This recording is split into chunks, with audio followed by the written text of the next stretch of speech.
strong to save, with arms about the restless wave, who bids a mighty ocean deep its own appointed permits keep.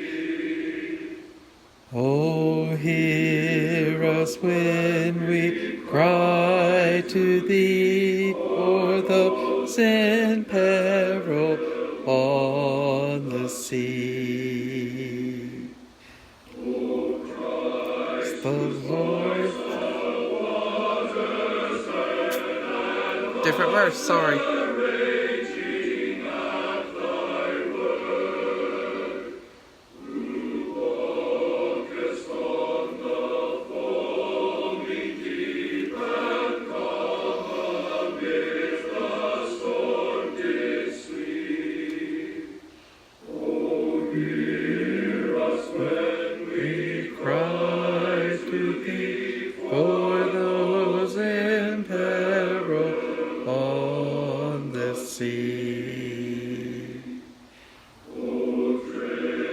Trinity of love and power, our brethren shield in dangers of, from rock and tempest, fire and foe, protect them wheresoe'er they go. Thus evermore shall rise to thee, but praise from land and sea.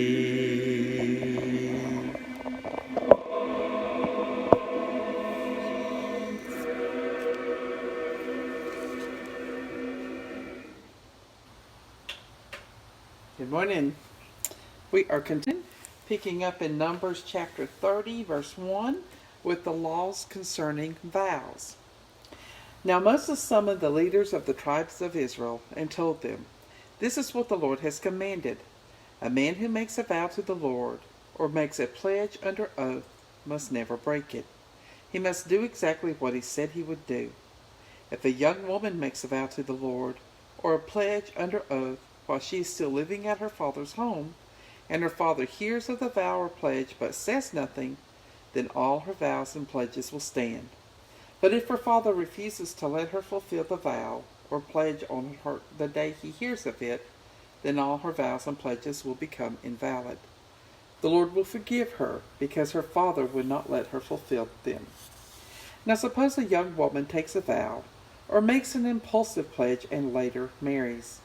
If her husband learns of her vow or pledge and raises no objections on the day he hears of it, her vows and pledges will stand. But if her husband refuses to accept her vow or impulsive pledge on the day he hears of it, he nullifies her commitments, and the Lord will forgive her. If, however, a woman is a widow or is divorced, she must fulfill all her vows and pledges no matter what. Suppose a woman is married and living in her husband's home when she makes a vow or a pledge. If her husband hears of it and does nothing to stop her, her vow or pledge will stand. But if her husband refuses to accept it on the day he hears of it, her vow or pledge will be nullified, and the Lord will forgive her. So her husband may either confirm or nullify any vows or pledges she makes to deny herself. But if he says nothing on the day he hears of it, then he is agreeing to it.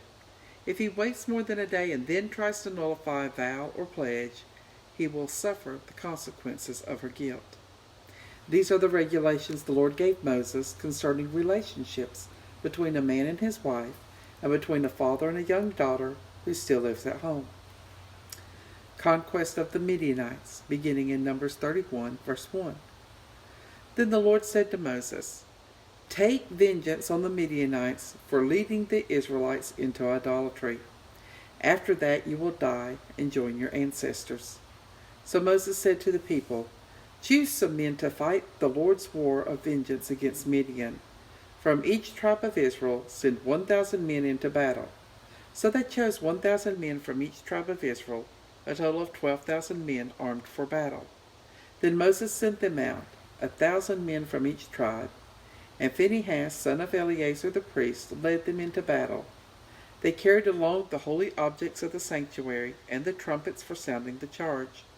They attacked Midian just as the Lord had commanded Moses, and they killed all the men. All 5 of the Midianite kings, Evi, Rechem, Zur, Hur, and Reba, died in the battle.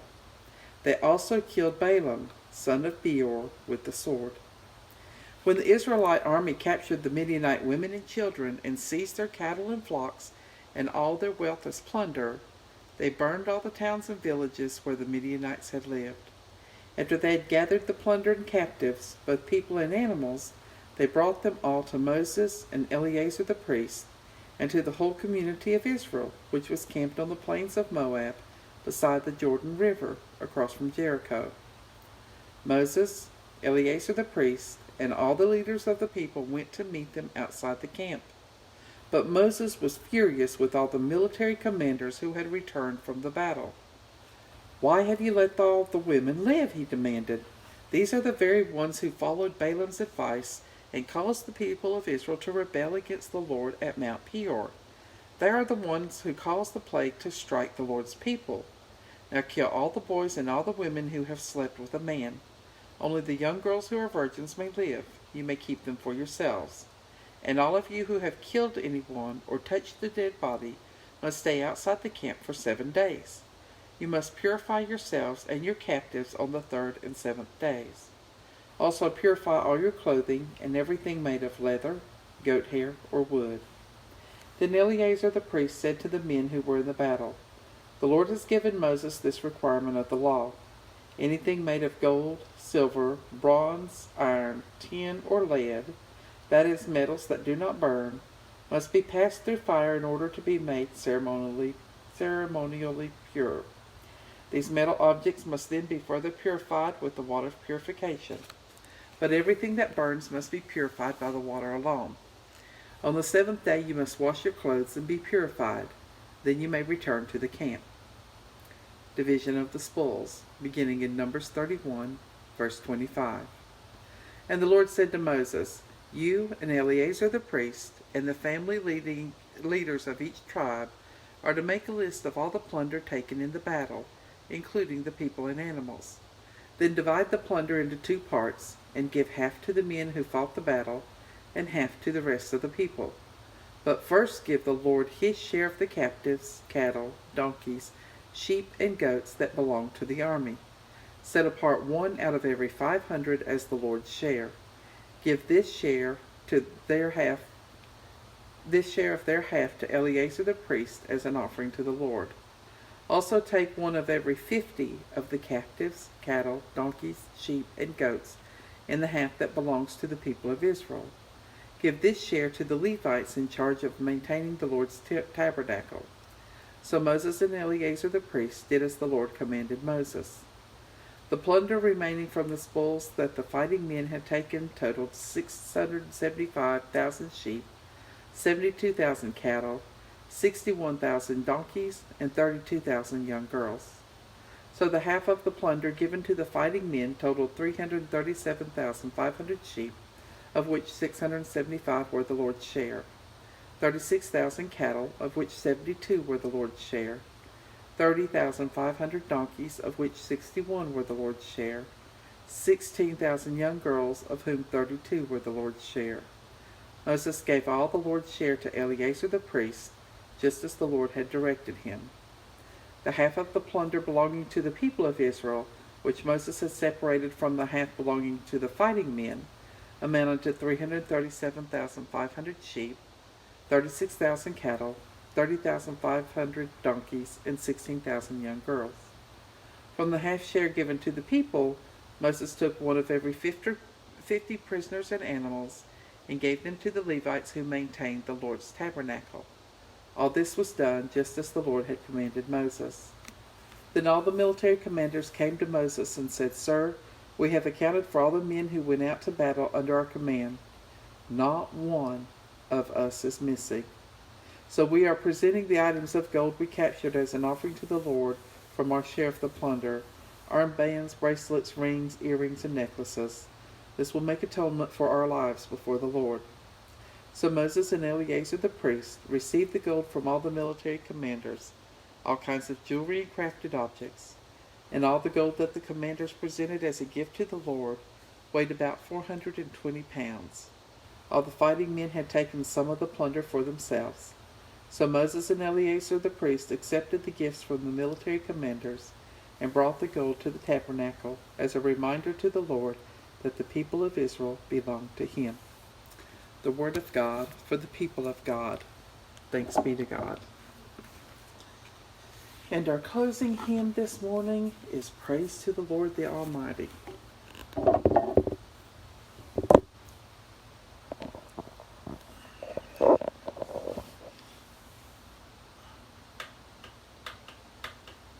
Take a deep breath and sing along with me. The Lord, the Almighty, the King of creation. Oh, my soul, praise him, for he is thy help, thy salvation. Only who hear, now to his temple draw near. Join me in glad adoration. Praise to the Lord, all things so wondrously reigneth.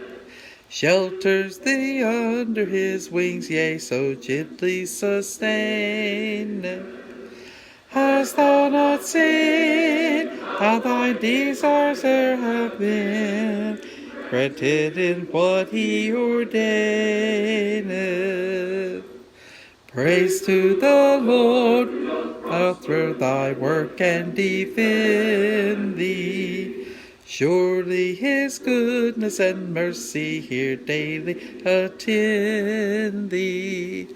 Ponder anew what the Almighty can do, if with his love he befriends thee.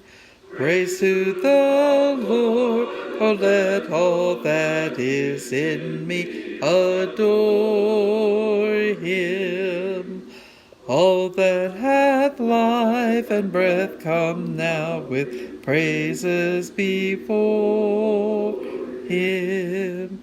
Let the Amen sound from his people again, gladly forever adore him.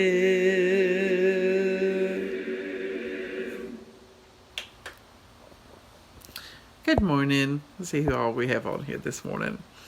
Yeah, it is nice. It's finally not hardly as brown looking from that coming up so fast, John. Good morning, John. Good morning, Rhonda. Good morning, Mary Neal. Good morning, Pam. Good morning, Audrey. Hope everybody has a wonderful day, and I'll see y'all back tomorrow morning at 8.